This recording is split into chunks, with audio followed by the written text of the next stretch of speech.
How would you see your social life or the social aspect of your life improve? More jobs because some young people out of jobs and some have 2 or 3 kids, sometimes four, and the father just go away. They have nowhere proper to stay. I would like Sophia, the old Sophia, especially the field Sophia. Yes. I would like there to develop more because children, you get a lot of children that making children. Okay. And I like the government to check with the police and see that they look into people matters. Or when you call them for something, they come. Yeah. Not just to keep calling. They don't have transportation, they don't have vehicle, they don't have police at the station.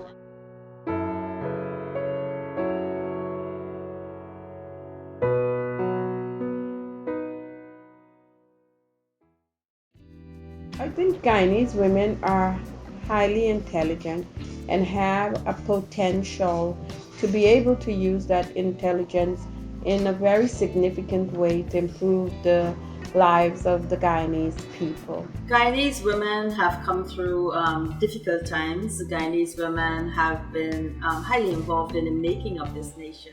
Guyanese women have borne the brunt of hard times in Guyana and have been quite resilient. They have shown resilience and innovation in terms of rising to the challenges.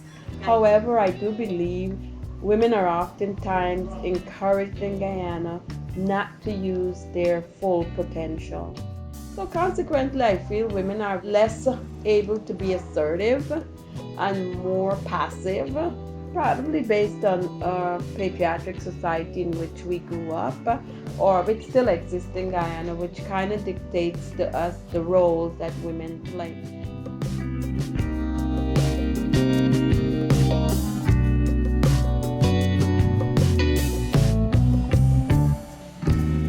Okay, so where do you live now? Yeah, we live in Wales. Where? Wales. Wales? Just West Bank. So you come to town every day? Yes, mostly Friday. That's be the big day for me, but during the week, for catch up yourself for buy and I sell little coconut flour and greens and a day old. Help us with all. I ain't lazy, but just helping. Basically, the women these days they're working from way ago. We didn't have that, and most of them are educated.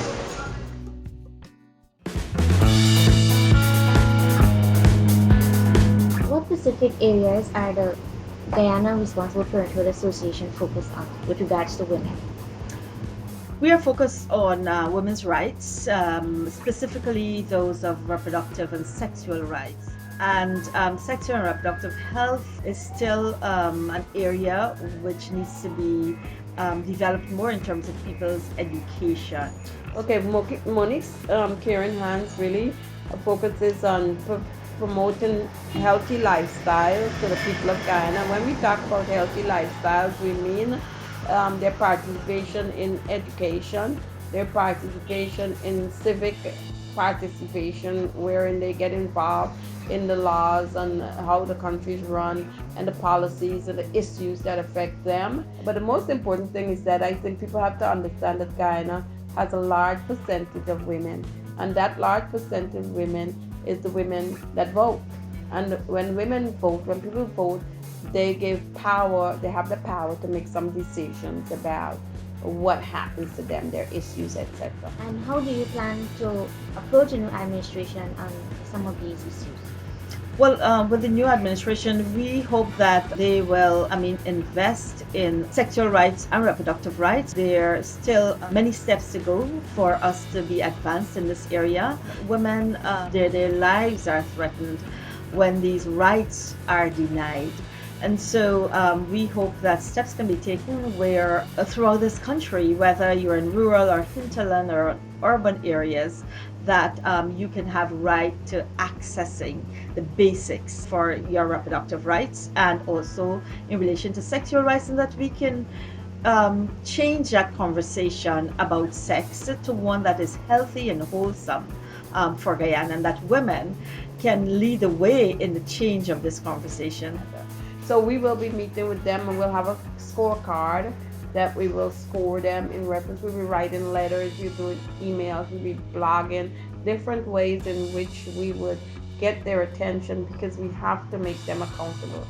I'd like to see women pursuing education in its broadest sense in terms of not only certification, but in terms of their total understanding of themselves, a better sense of self, better knowledge of themselves, better sense of their community and the society in which we live, which would also help to develop a critical understanding of the position of women in this country and a critical understanding and discourse with the social issues that we face. Recognizing that we live in a patriarchal society and many women subscribe to this form of patriarchy, and I hope that the education system at all levels, including community level, would take this into consideration to shift that understanding of this power relationship between